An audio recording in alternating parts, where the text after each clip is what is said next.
Welcome to Astrology Night for March of 2015. And obviously, it would be, I would be remiss if I didn't start off honoring my absent partner in crime, Jeff Jower, who I know most of you know transitioned into some other dimension just a couple of weeks ago. And so we are here tonight, Jeffless, but only in body, certainly not in spirit.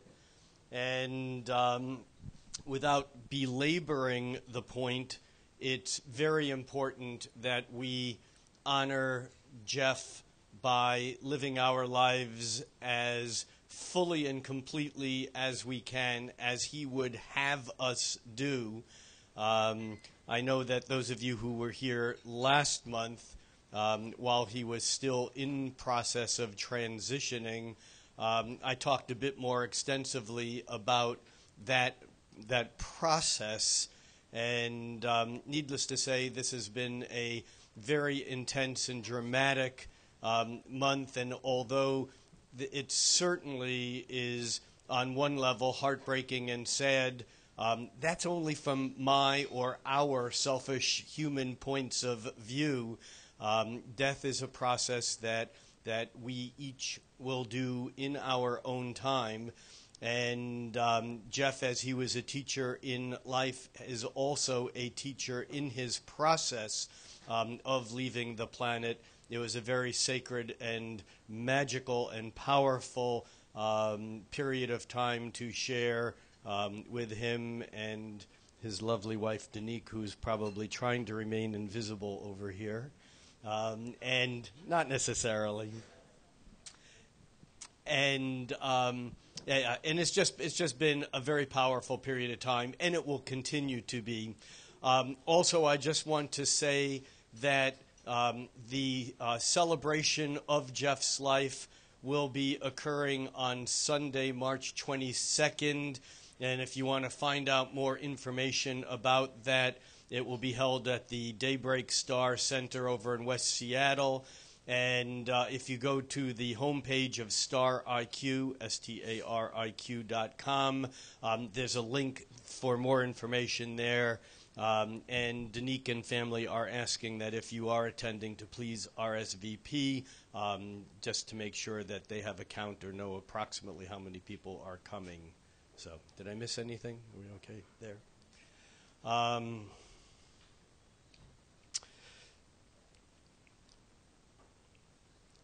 Well, as I started to say before, this is the March Astrology Night at Soul Food Books in Redmond, Washington. And we are here to talk about the astrology of the month ahead. And all I can say is, oh my God. I mean, even on quiet months when nothing is happening, there's always something of interest. This month is a rock and roll month. I mean, in a way they all are, but this is in particular, there's several very large scale astrological events happening this month that we will get to and we will talk about in due time. But I want to put the three main things out there before we dig deeper into the month ahead. The three things are, one, the seventh and final square between Uranus and Pluto. For those of you who have been attending Astrology Night on a regular basis over the last 6-7 years, have heard us talking about the Uranus-Pluto square for at least 5 years at least, almost on a monthly basis. Well, starting next month, we won't have it to talk about anymore.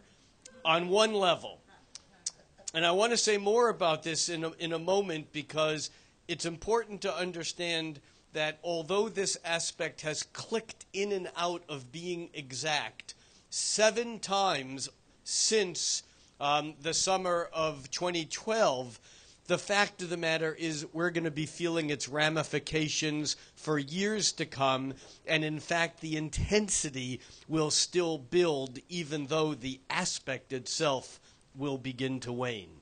So number one, Uranus square Pluto. We'll drill down on that in a bit.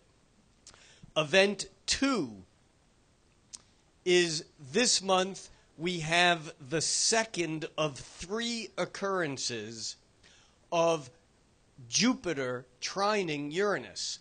Now note, this is the second piece that Uranus has been involved in. Uranus is squaring Pluto, but at the same time, Jupiter, which is a much faster moving, slow-moving planet, because Uranus takes 84 years to go around once, and Pluto takes a quarter of a millennium, nearly 250 years to go around once.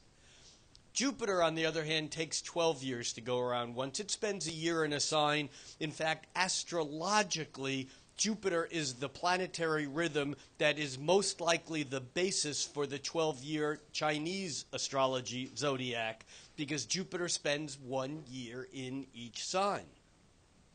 Interestingly enough, the culture of China is very Jupiterian, because Jupiter is the planet of social awareness rather than individual awareness. Anyhow, this month on, today. Actually, technically it was yesterday, but it's yesterday, today, tomorrow, that Jupiter in mid-Leo is forming a harmonious trine to Uranus in mid-Aries. We'll say more about this in a moment, too, but this is also a slow-moving outer planet aspect that has a gradual effect rather than an immediate effect. The third thing that occurs this month actually occurs this month and next month, technically, and it is eclipse season. For those of you who know astrology, you know that eclipses, like Mercury retrogrades, get a bad rap. You know, the ancients feared eclipses. In fact, the solar eclipse was the king must die. I mean, this was a fall from power. This was a transition that was unexpected. And this year we have, as many years, we have pairs of eclipses. This year, the first pair of eclipses, and that's a lunar eclipse followed by it's a solar eclipse followed by a lunar eclipse. And the solar eclipse, which is a new moon eclipse, is on March 20th.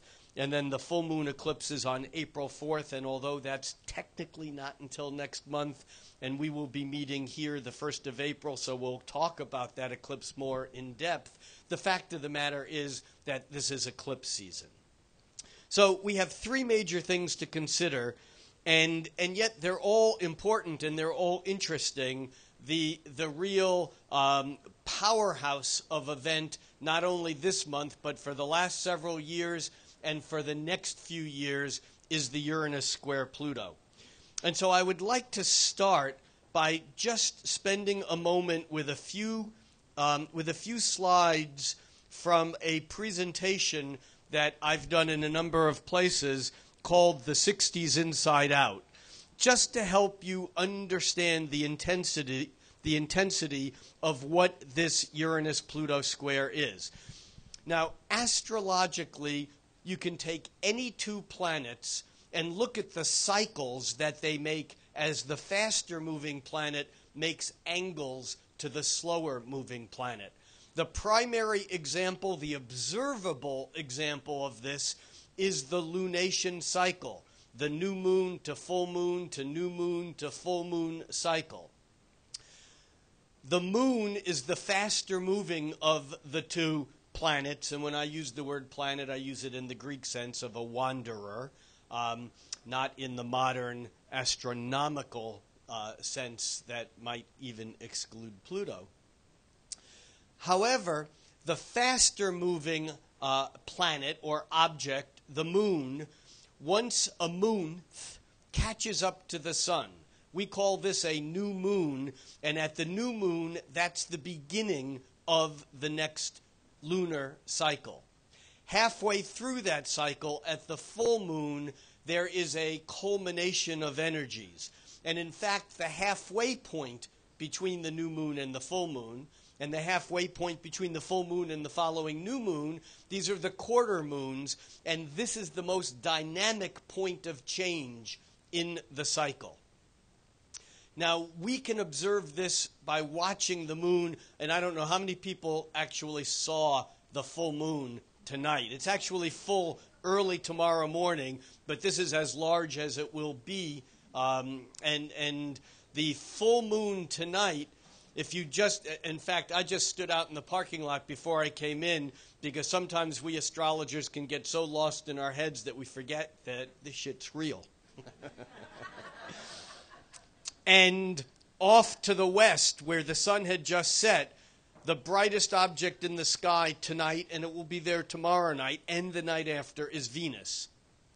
And then if you follow an arc from Venus to where the moon was rising on the eastern horizon, just between the moon and Venus, just up from the moon a bit, was Jupiter. And you could stand there and trace the arc from where the sun went down to Venus, to Jupiter and the moon, and that's the ecliptic. That's the highway that the planets travel on. That's the zodiac in the sky. It's real stuff.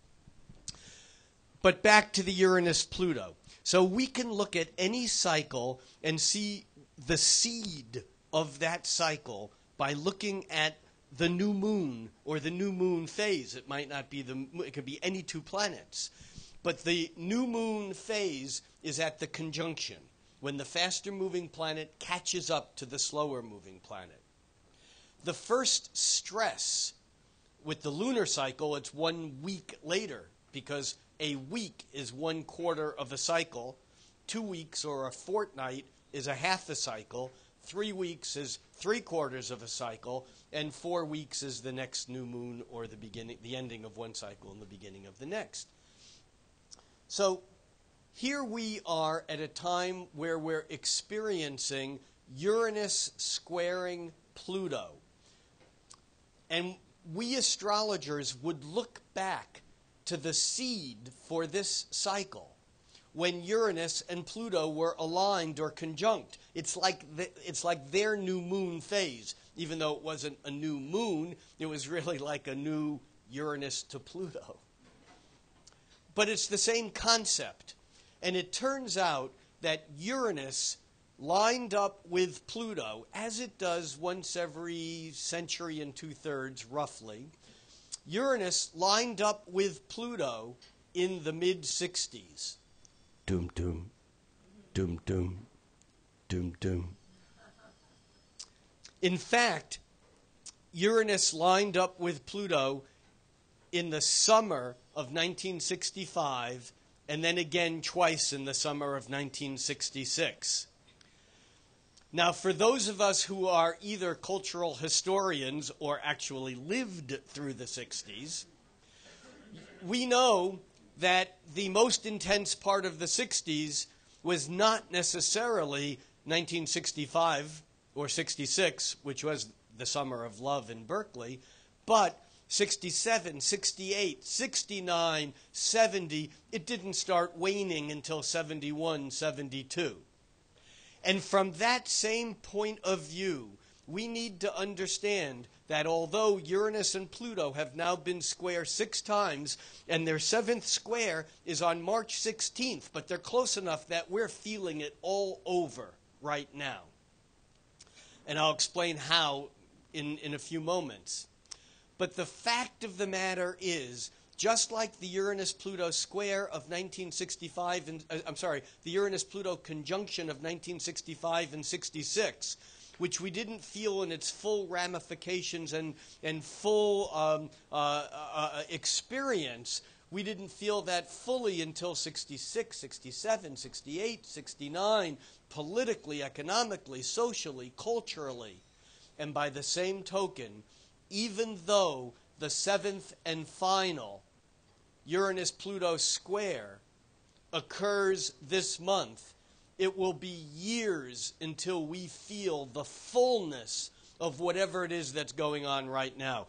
And I know some of you may have heard me say this before, but I remember freshman year of college taking earth science and learning what we call the lag of seasons.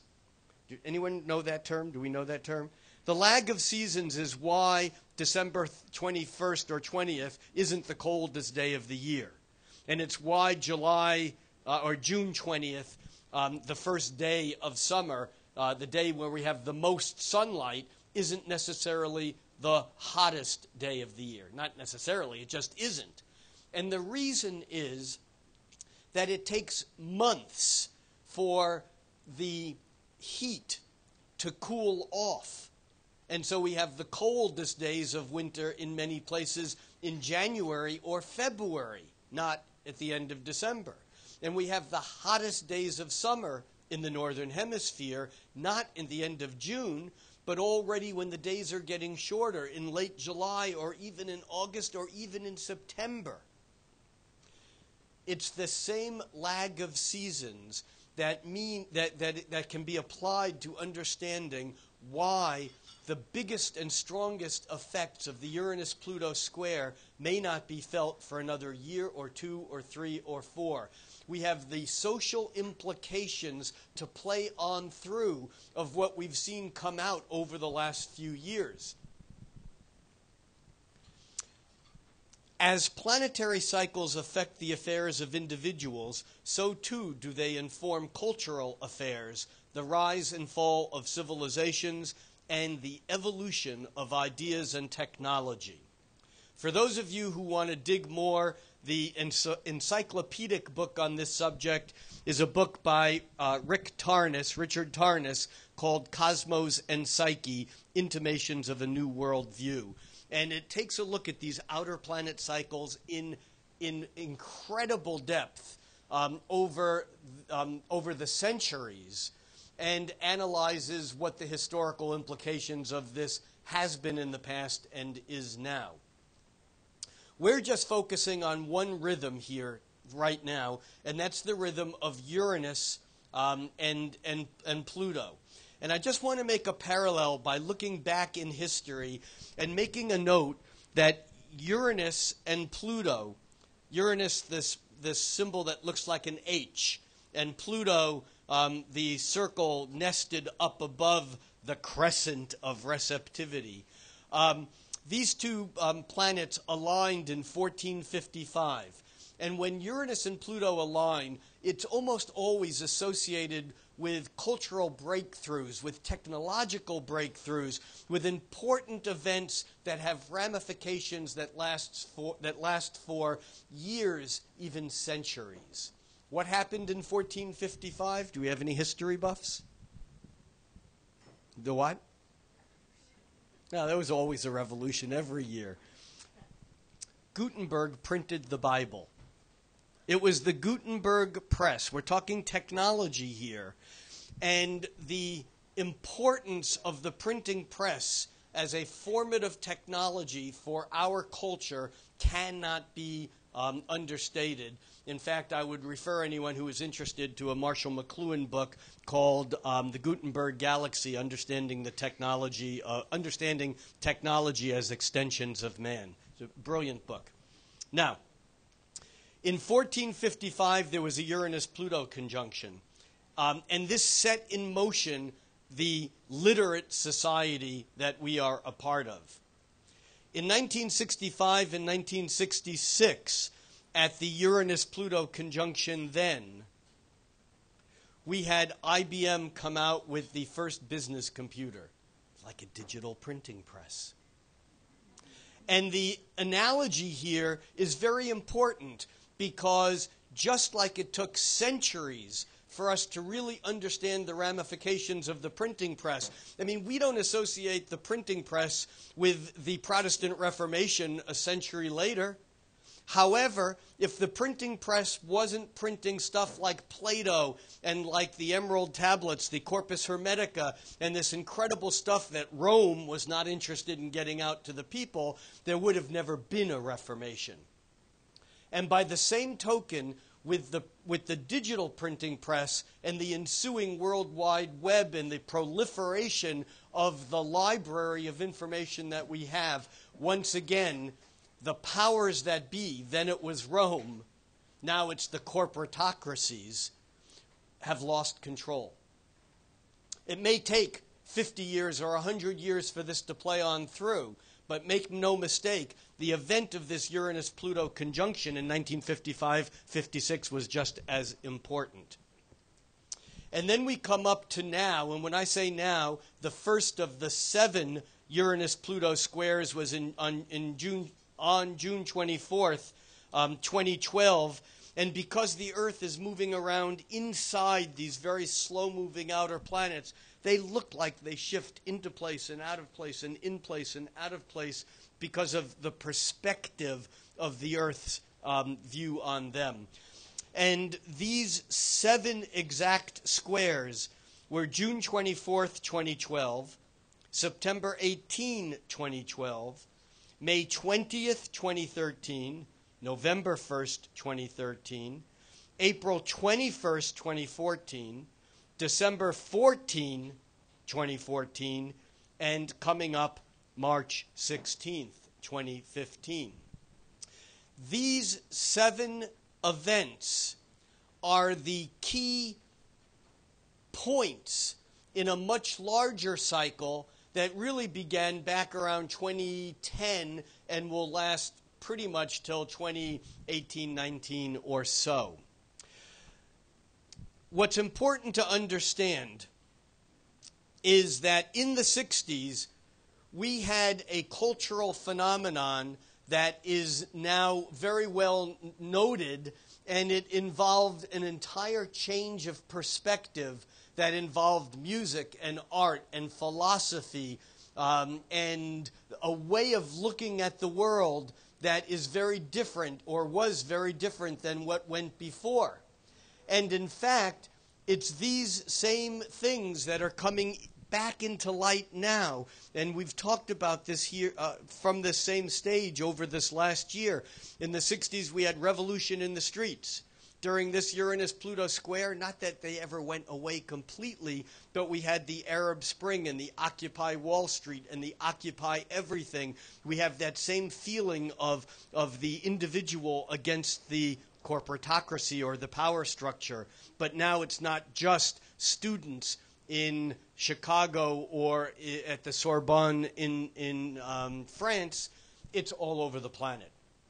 Secondly, we had the rise of the use of mind-altering substances in the 60s. And now with recreational legalization and medicalization, those issues are back again in a major kind of a way. In the 60s, we had the rise of the modern feminist movement. And now with the issues of and legalization of gay marriage and just issues of gender identity and gender equality, these things are now back in our face again. Again, not that they ever went away completely, but they're huge back. In the 60s, we had the rise of the modern ecological movement. We had the first Earth Day and those kinds of things. Now we have the issues of GMO and global warming. And again, it's not that those issues have ever gone away. They're just back big time. There are many other things too, but those are the ones that come to mind. And I think those are some of the most important things. So the idea here is that those things that were a seed back in the 1960s, at the square, the astrologer Dane Rudhyar, who was a Jungian and kind of opened the door to what we moderners now call humanistic astrology, Dane Rudhyar called the opening square, the first square after a new moon, as a crisis in action. In other words, those things which came into being at the seed, at the new moon in the 1960s here, are now reaching a point of maximum stress and reality determines which of those things have staying power and which of those things get lost in the shuffle of history. And that's the sense of urgency and the sense of excitement and the sense of despair. Oh, and also I just want to say I left off certainly a huge thing in the 60s was the Civil Rights Movement and the Civil Rights Act. And now we have, and just today, the Justice Department and its analysis of Ferguson and what's going on again with the civil rights in the United States and all over.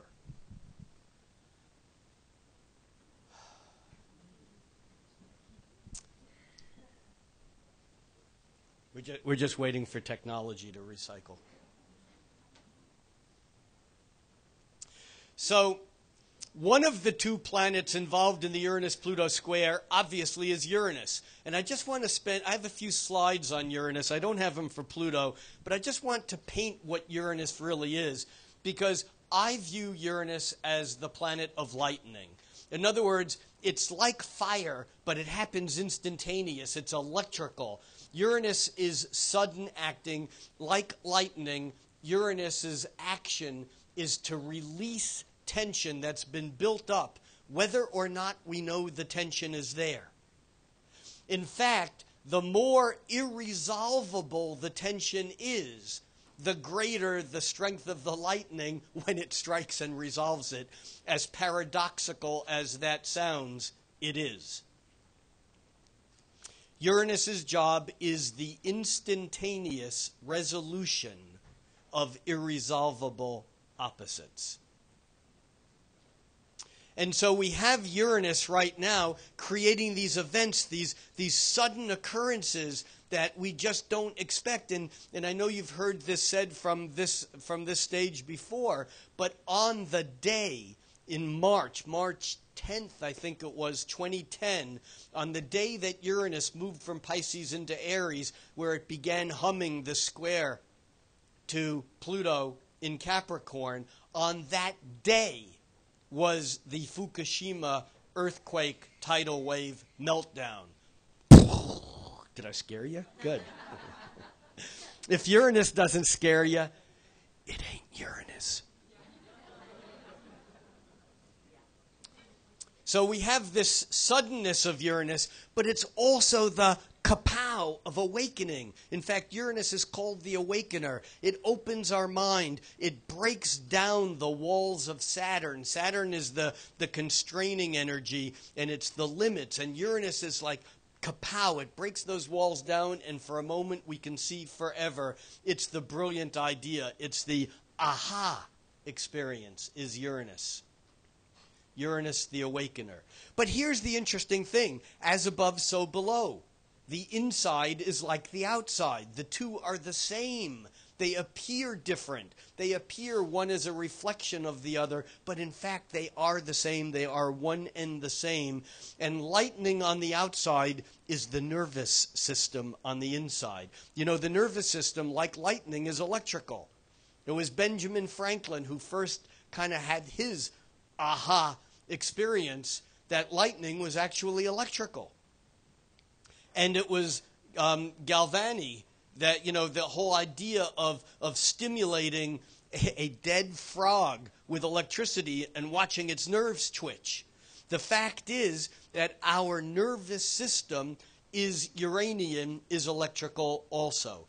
And nervous impulses are, in fact, carried like little bits of lightning, if you will, biologically. And then we have a picture here of Nikola Tesla sitting in his laboratory generating lightning. Anyhow, that's those slides.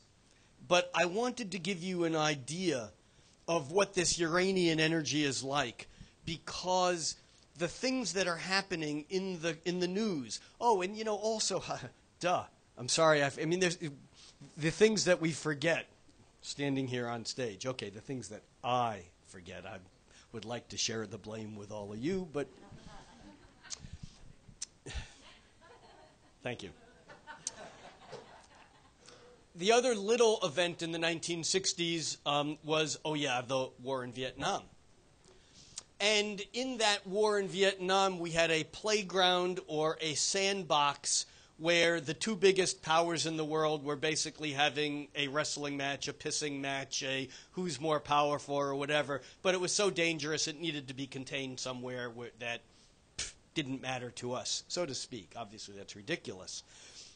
But again, we have, after years, after decades of quietness, we've re-entered a Cold War with the same country. And we have what's going on right now in the Ukraine, in the Crimea. And in some ways, it is like a Vietnam redux. And so it's just another piece of the puzzle and how these events keep getting stirred up again and again and again. On one hand, we have Uranus kind of bringing these events up where there's tension that's been ignored or brushed under the rug, or in our bodies we take tension and we bury it, whether it be in our ulcerated stomach or in our heart attack ready, heart, or in our stroke, or in swelling in our ankles or our big toe gout, whatever it is. We take our stresses and tensions and we bury them. And then Uranus comes along and goes, we got a problem.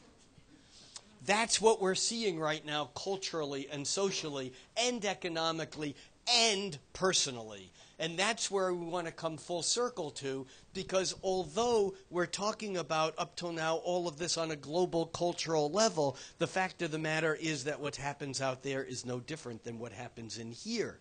And the only way to cure these big events is to work simultaneously on the outside and on the inside.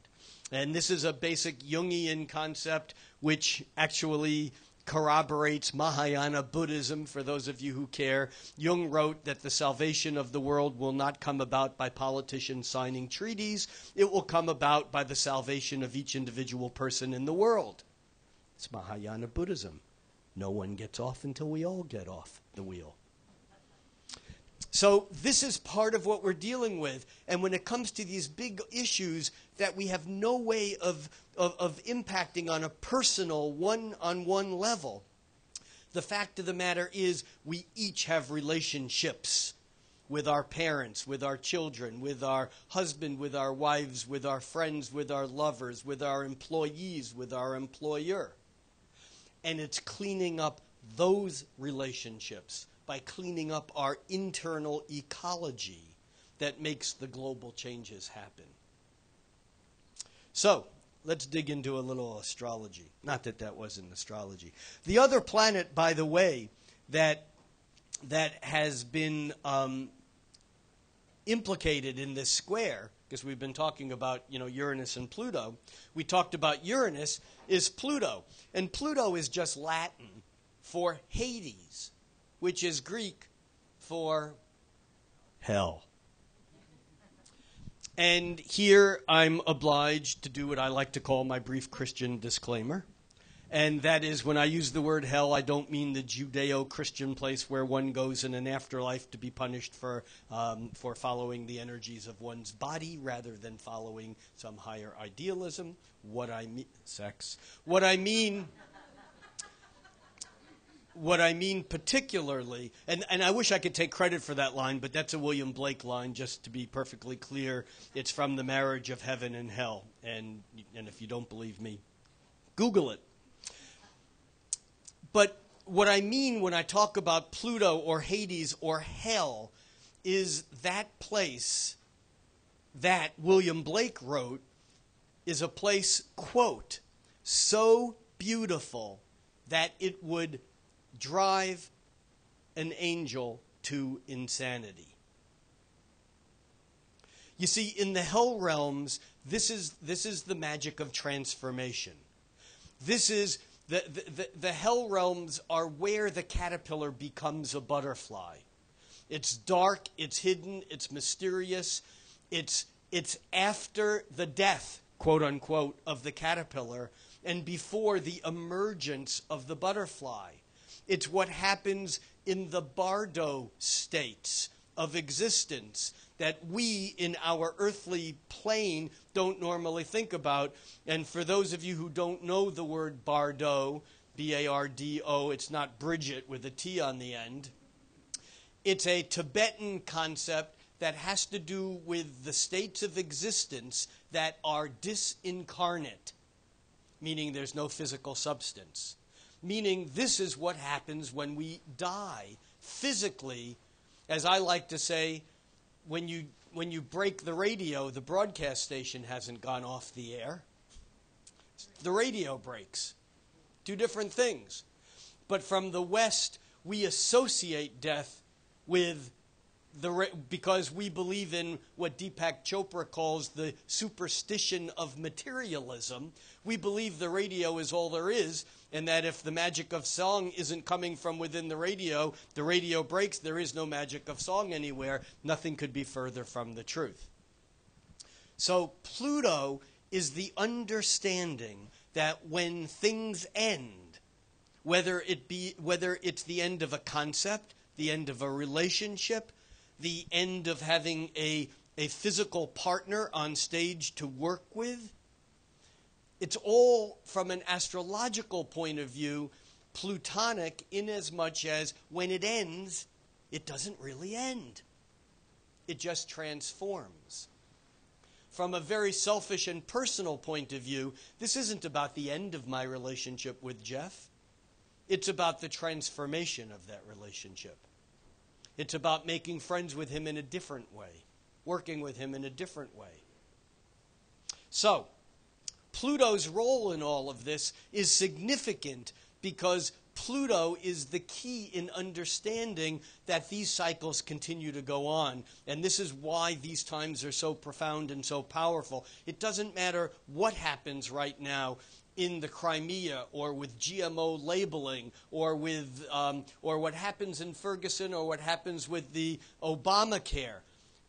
We may have points of view on every issue, but the fact of the matter is, from a larger perspective, all this stuff is going to continue going on and morphing and changing and evolving. That's Pluto. So let's come back a little bit to the chart for now. We have the chart for today, March 4th. And there's a couple of things of significance. First of all, as you know, or many of you know, the lines in the middle here represent sacred geometry or aspects between the planets. The red lines represent stress or tension, or we astrologers call those angles squares or oppositions. The blue lines represent trines or half-trine sextiles, which are a flow of energy that is easier. And the green lines represent an annoying aspect called a quincunx 5/12, Latin for 5/12, that represents a kind of anxious, annoying, irresolvable. I always think of it as the mosquito in the tent that you can't find. But every time you start to doze, it's back. You know what's worse than hearing it stop? That's a quincunx. Anyhow, so what we have here is we have Uranus at mid-Aries, 14 degrees of Aries, square to Pluto at 15 degrees, within a degree in Capricorn, and over the next week and a half, this Uranus will move to the same degree, to 15 degrees, and that square will be exact, but it's already so close that it doesn't matter. For all practical purposes, it is already exact. From a cosmic point of view, it's now. The other fat line, and the fatter the lines, the stronger the aspect, is the trine between expansive, opportunistic, exaggerating, excessive Jupiter and Uranus. Now, Jupiter and Uranus are two planets that kind of get along because they're both expansive, they're both young, they both have to do with opening up. Jupiter's like a magnifying lens, and it opens things gradually. It's philosophy, big ideas, it's publishing, it's traveling to foreign places, it's anything that's far away. Jupiter is when you look at a star in the sky at night and you think cosmic thoughts. That's Jupiter. It stretches our mind. Uranus does the same thing, but it does it now. It's instantaneous. but it's the same kind of expansive energy, but there's no process involved. It's like electrical, it's either on or off. And so when Jupiter trines Uranus, we imagine that we see more potential, we have more openings, we have more ideas than we have at other times. And so even though these times are difficult and there's lots of stress, particularly from the Uranus square Pluto, the fact of the matter is that we're also getting a taste of something bigger. And this Jupiter trine to Uranus, although it is exact now, yesterday technically, it was exact last fall, the end of September, and it will be exact for the third and final time on June 22nd, 2015, coming up. And so we may use these cycles by looking back and thinking, what were the big ideas that I was having in September that maybe didn't come to fruition, that I haven't followed through with yet? Because those same ideas may be back on us now, but they may take until June or even July until they actually follow through in form. Because these three occurrences of this, of which we're in the middle of it now, are all, from an astrological point of view, one event, even though we get it from three different points of view. So the other piece that's very significant in all of this is that Venus and Mars had been traveling together, and if you remember from last month, I'm backing this up to February 19th, 20th, when Mars, followed by Venus, moved from Pisces into Aries, and then they joined with one another. And now Venus is moving faster, so you can see her separating from Mars. And right now, Venus today caught up with Uranus. And you can see if I go to yesterday how Venus is on one side of Uranus, and then you can see it jumps to the other side.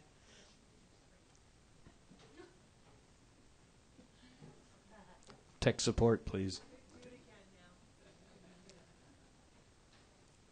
All right, so if we back it up, we can see that Venus and Mars were traveling together as they moved into Aries. And then Venus, that's this one right here, is moving faster than Mars. And so you can see Venus pulling away until Venus actually lines up with Uranus and then jumps to the other side. The exact Venus-Uranus conjunction was this morning. Venus is attraction, it's desire, it's love.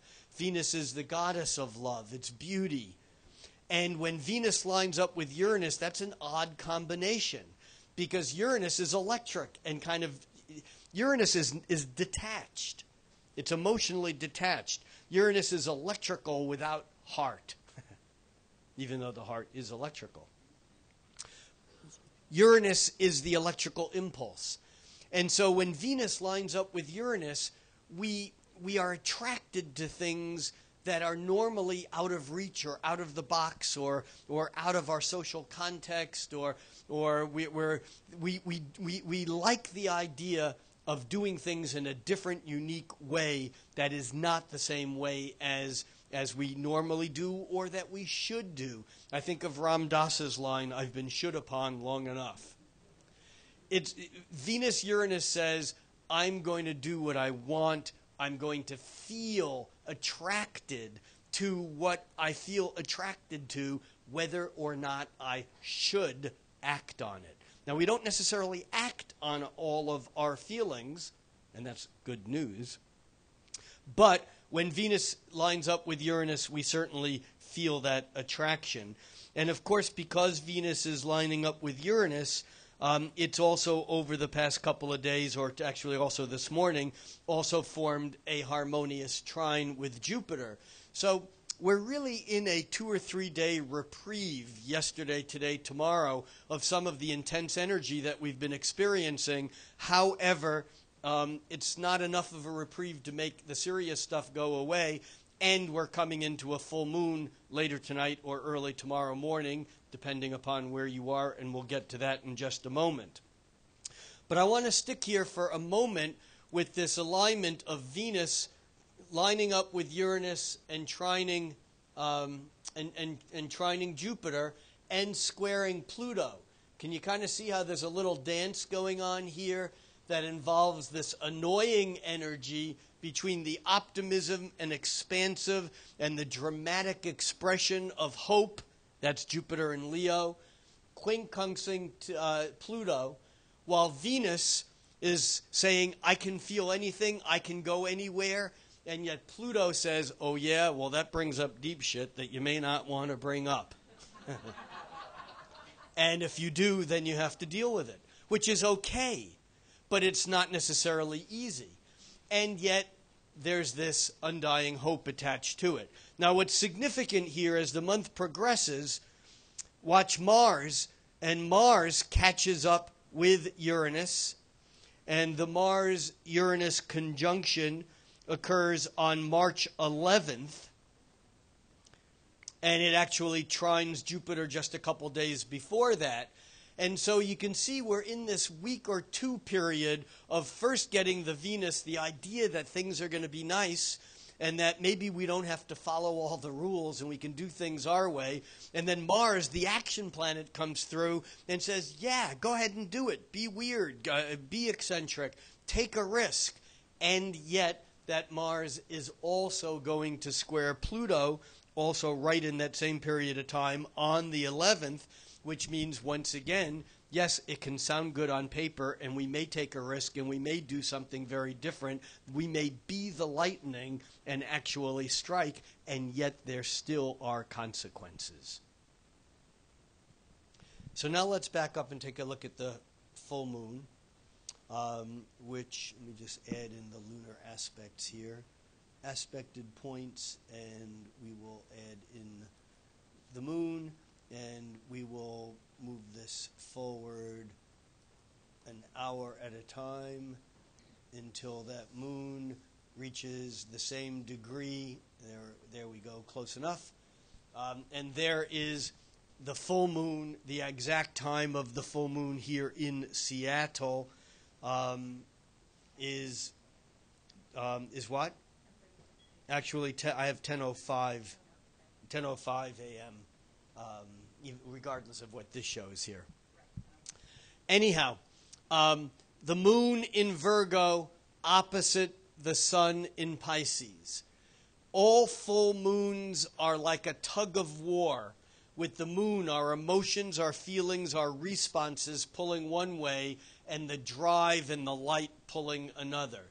In a way, it's a tug of war between the objective sun and the subjective moon, the inner and the outer.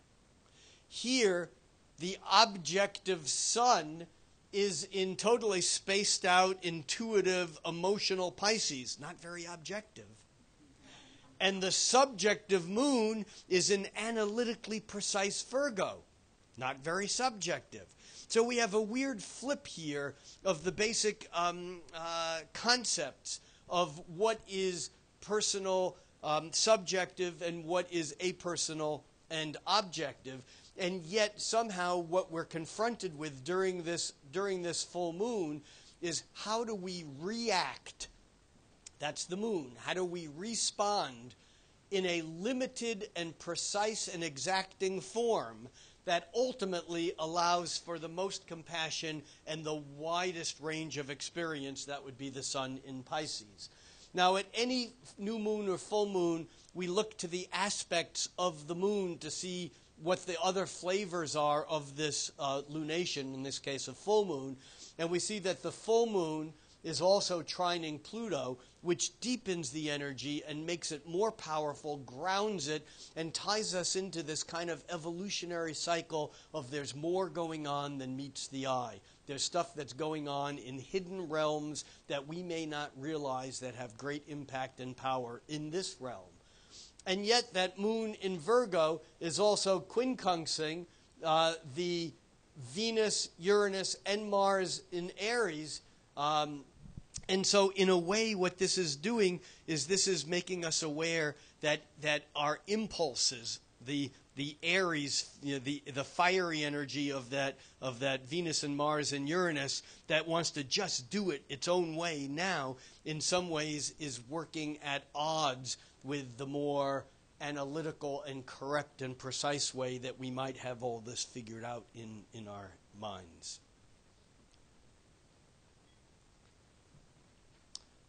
Okay, we're just doing a techno camera reset, and we will jump back in as soon as Julie says okay, which she just did. Okay. For what? Oh, turn it off again and see what happens.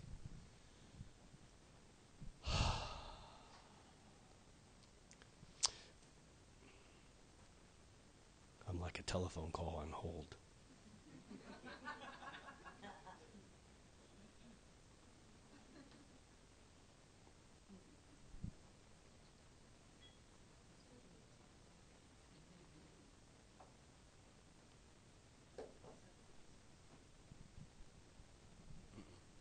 Hang on one second.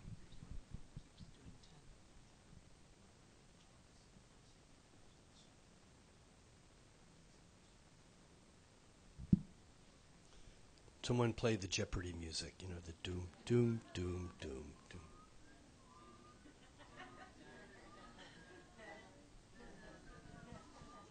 Audience participation.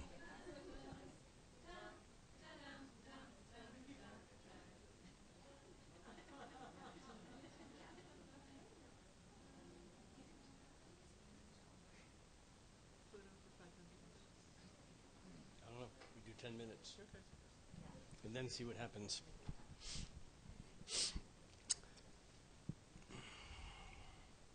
We good?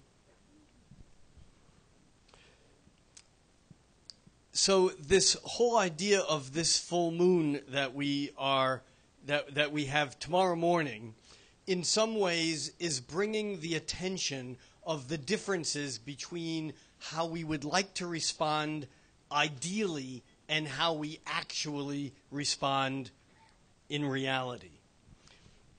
However, this full moon is not the major action of lunations this month, because the following lunation 2 weeks later at the new moon is an eclipse, and we will get to that momentarily. In the interim, between the full moon on March 5th, if we follow this a day at a time,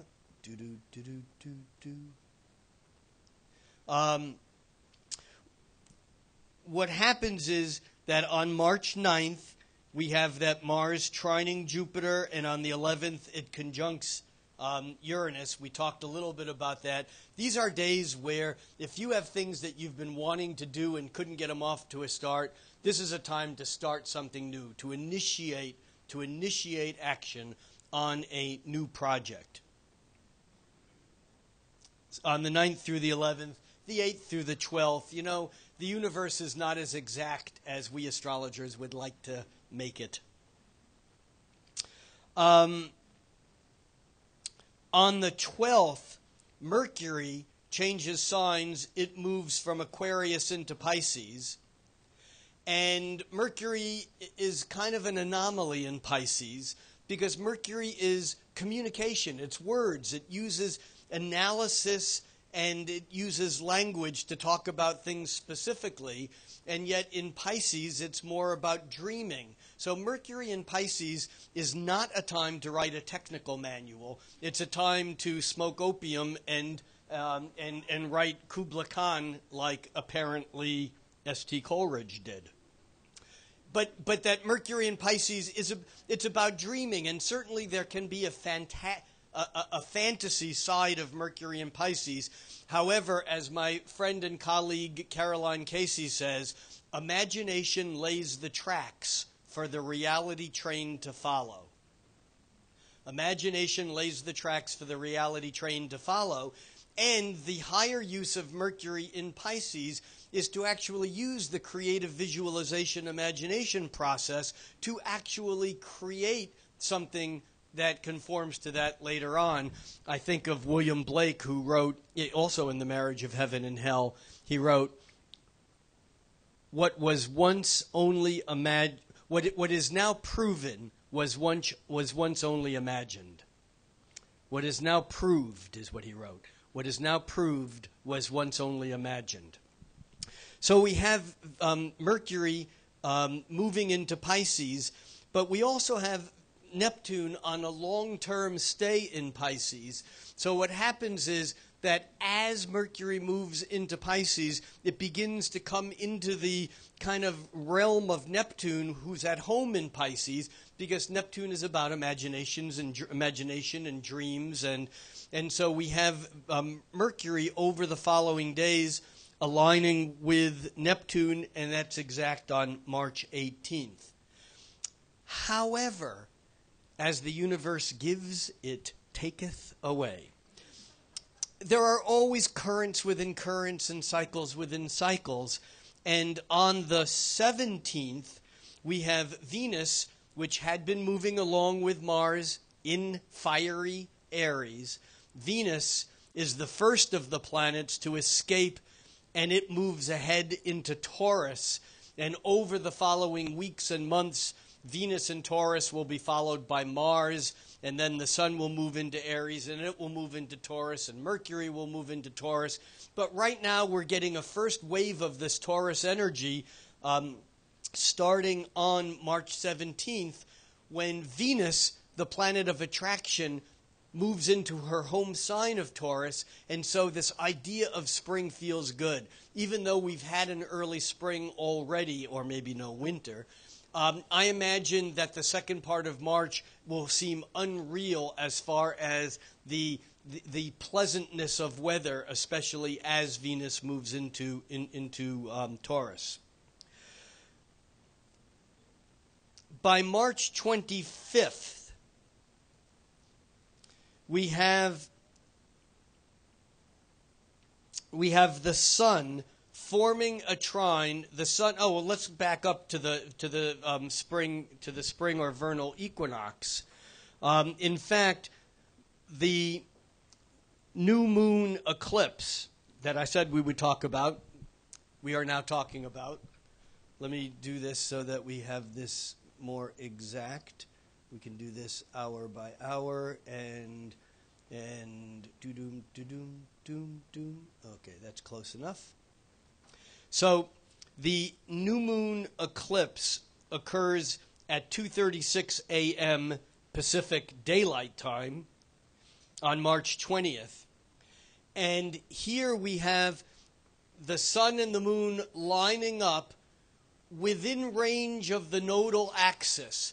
The nodes of the Moon, you've heard us say before, the Earth goes around the Sun, the Moon is going around the Earth, and where these two planes intersect, that creates a straight line called the nodal axis. When a new moon or full moon occurs close to the nodal axis, that's an eclipse. Either the Sun hides the moon, either the Sun casts the Earth's shadow on the moon at a full moon, or at a new moon, the moon comes between the Earth and the Sun, which is what happens here on March 20th. And this is like energy flipping. It's like a polarization. Although ancient astrology never has anything good to say about an eclipse, it was a different world then. They didn't have a lot of things to say good about a lot of things. The fact of the matter is that eclipses are warp time. You can look at where an eclipse will fall in your chart, but the energy may not happen on that date. It can happen months before or months afterwards. It's almost like it sets up erratic energy that in some way releases tension. It changes things suddenly. Typically, it's Uranian, meaning it's like lightning, things you don't expect, things that come out of the blue, things that happen not according to your plan, especially if you're the king. Because remember, the ancient prophecy is that, at a solar eclipse, the king it falls from power. But this is a very interesting eclipse because, like the last new moon at the very last degree of Aquarius, this new moon eclipse is at the very last degree of the very last sign, Pisces. And so there's a huge amount of instability here. This eclipse, in some ways, is a turning point. Remember, we're already past the exact Uranus-Pluto square, and somehow we breezed over that. I'm just going to back that up so you can just see the exact degrees on the 16th, that we have Uranus at 15 degrees, 16 minutes, and here Pluto at 15 degrees, 17 minutes. It's, 1, minute of arc from being exact here. But at the eclipse, they're still very, very close. So the Uranus-Pluto square is still in play, and yet this eclipse, in some way, it's a clean sweep of the energy. There's something here that says we're ready to move to something next. And it's important to understand that the following eclipse at the full moon, a couple of weeks later, the sun will be lined up exactly with Uranus. And so this whole thing of Uranus playing in here is very, very important. And it really sets up the power of change that is in all of our lives. We can resist screaming and kicking. It's the ancient Hopi prophecy. It says, don't hold on to the shore. Push off into the middle of the river where the water is moving fast, and keep your head above water and look around and see who's there with you, because that's your tribe. Rejoice, but go with the flow. Don't hold on to what you think you had. So this is the key to what's going on during this month. And I think that this eclipse in some ways sets that stage. On the 25th, we have the sun now having moved into Aries on the vernal equinox, which was on March 20th, the day just an hour after the eclipse, making that even more potent.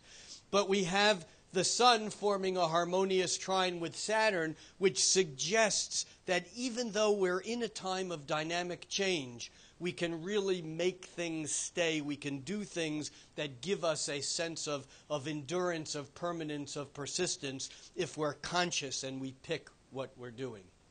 Hang on one second. We're going to see if we get any more out of this. And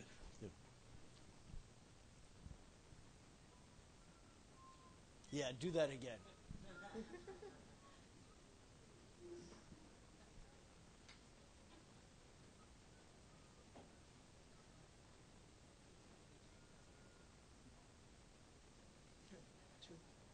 All right, let's go for the 2 minutes. And that's it.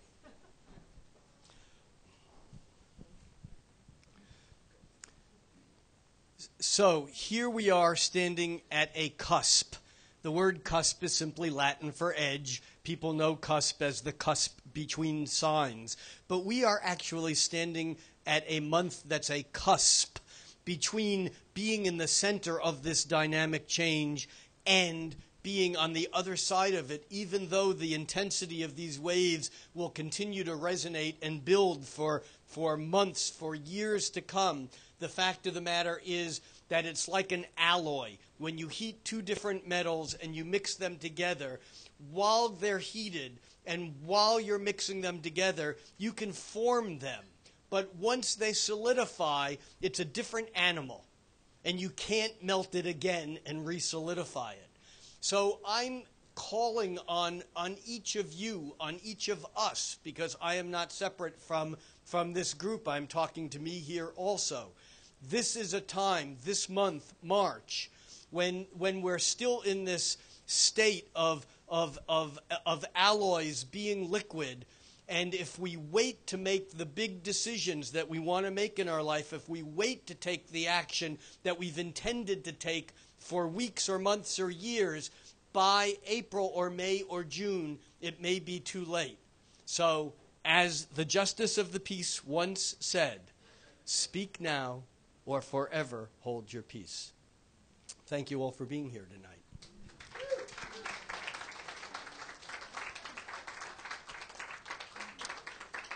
Thank you. Now, we're going to take about a 15-minute break, and when we come back, we'll take a look at 3 charts. If you want to be considered, they'll be drawn randomly, although if you attach a $20 bill, your random chance goes up. I'm kidding. But rather than writing on a slip of paper, I have, I put your name. Let's see what's here. Your name, your birth date, your birthplace, your birth time, and your email address, and just fold it once in half, and that way they'll all be equal in their potential for being chosen. And just put it on the black table where Julie is. And thank you, Julie, for dealing with my funky camera and getting these. By the way, these will be up. Tonight's lecture or talk will be up on YouTube, hopefully tonight or tomorrow before I leave for California. And the best place to find it is at StarIQ, STARIQ.com. There'll be a link there to the YouTube or to my Facebook page, which is facebook.com/astrologer. If anybody wants a business card, they're here. And thank you. Did you just appear, or have you been here all evening? Thank you, Ninja Tyler and Aaron. And I think I saw Makia here.